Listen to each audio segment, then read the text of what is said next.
Hey guys, hope everyone's well. I'm just putting my tomatoes in.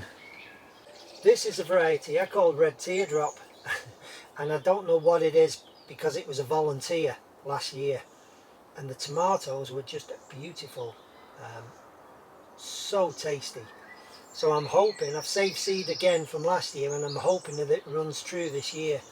So I'm putting 2 of them in. I'm putting all the tomatoes in 2s, the same variety, and I have got 1, 2, 3, 4, 5, 6, 7, 8, 9 varieties this year. So this is my Red Teardrop variety. A bit of fish blood and bone in there, just give them a bit of a start. I use these strings. Been using these for 2 years now, so it's just a thicker piece of nylon string attached to a thinner piece of nylon string, and I'd rather twist the tomatoes around these than mess about with sticks and stakes. It's much easier. You can see they've got a nice root system on them just at the point where they needed potting on, and I thought, well, they may as well go in the ground because if I put them in pots they're just going to sit in the polytunnel anyway. So that's all I do. I put a knot in the end of the thicker string,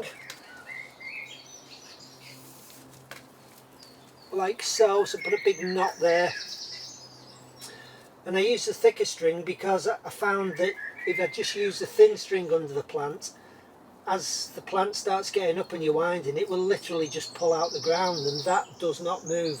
So it's really good that.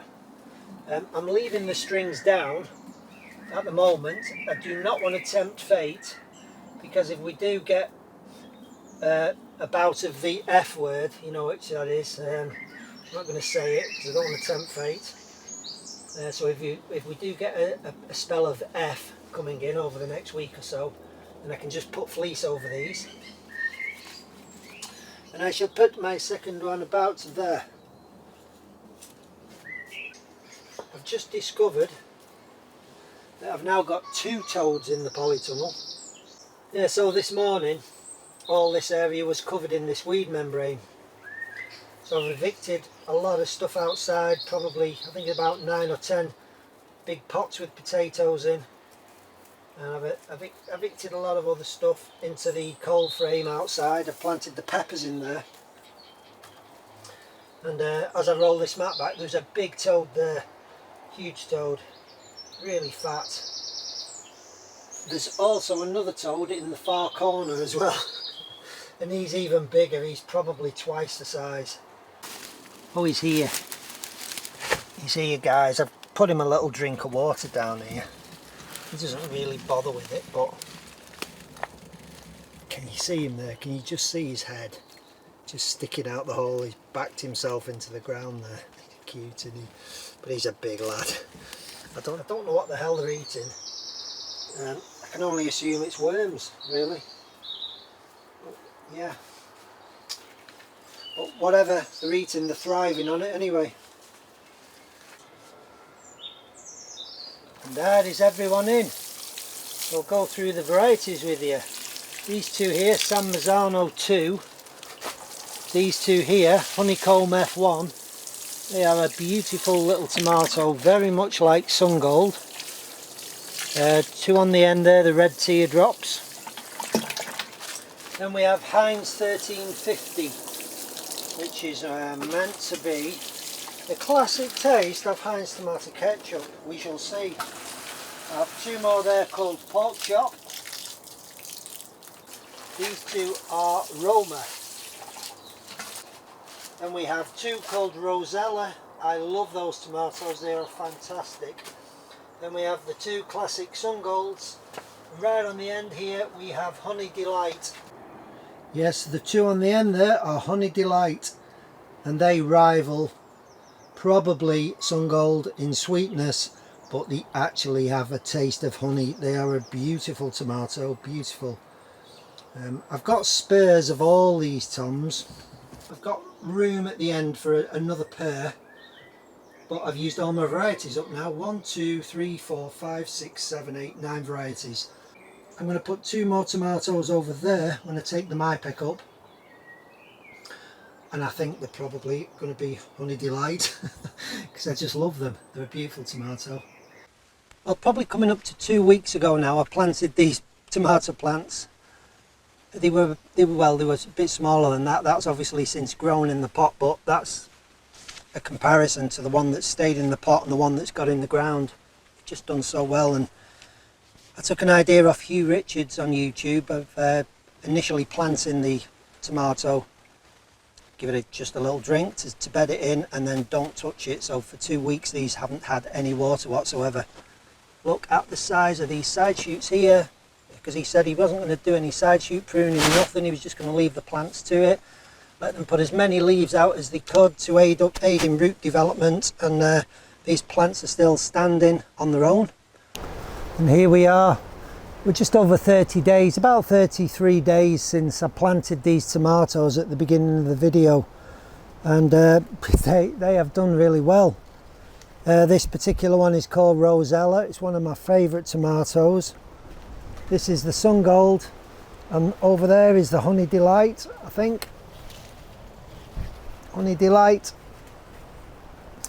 I decided in the end to take the side shoots off because the plants were just pushing each other out the way. So I've trimmed the side shoots. I'm just letting them come up. They've got the trusses on them. They're just starting to produce little tomatoes on the trusses. There's one plant which I have left the side shoots on as a bit of an experiment. I'm just going to show you that now. Now these two plants are a variety called Honeycomb, and the back one, I thought I'm going to leave the side shoots on that one and just see how the two plants compare. Now the back one has got 8 trusses on it now, 8 tomato trusses, and these are the side shoots. So the side shoots are getting on for 2 to 3 foot long. You can see them there. We're actually at a point where the side shoots are now producing side shoots as well, and this honeycomb I have just left on its own. But it's noticeable that this honeycomb has already got a quite nice sized tomato on the back, whereas the one that has all the side shoots coming out, it's got loads of trusses, but the tomatoes on it are very, very small. There's nothing close to being that big. Yeah, I just left all the side shoots on this thing just as a bit of an experiment, just to show you really. I am going to remove the side shoots ultimately anyway. Whereas because this plant has got 3 trusses on this height, the main stem of that tomato has got 2 trusses on it. All the rest of the trusses are forming on the side shoots. So to my mind, I mean, I've grown them like this many years ago. Left side shoots on, you get a lot more tomatoes, but the tomatoes are not as big. So that is what you're up against. Obviously the roots of the plant can only feed so much fruit, so your yield might be greater, but the fruits will be smaller. That's what I've always found anyway. And that just goes to show that these tomatoes are already a little bit bigger.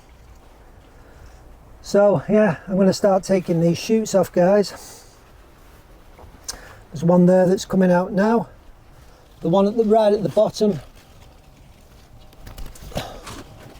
and that one, and that one.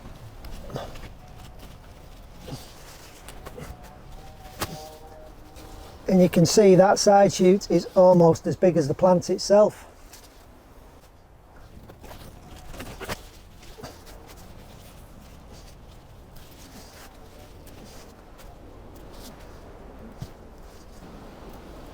And I expect now that the fruits on this one will swell up a lot faster.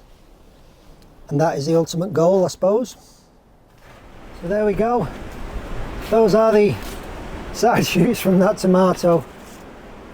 As you see, each one's got a truss on it. I mean, if you've got plenty of room and you've only got a couple of plants in, you could probably let the side shoots grow and just limit them. Once you get a truss on the side shoot, nip the top out so it's not continuing to grow. But I'm very limited for space. I wanted to get all my different varieties in, I never let the side shoots grow. They're just going to crowd each other out. There's not going to be enough ventilation and they're not going to grow as well. So yep, side shoots off. Right guys, thanks for watching, hope you enjoyed that. In the next video I'm going to show you how the melons have done, because it's soon going to be melon time.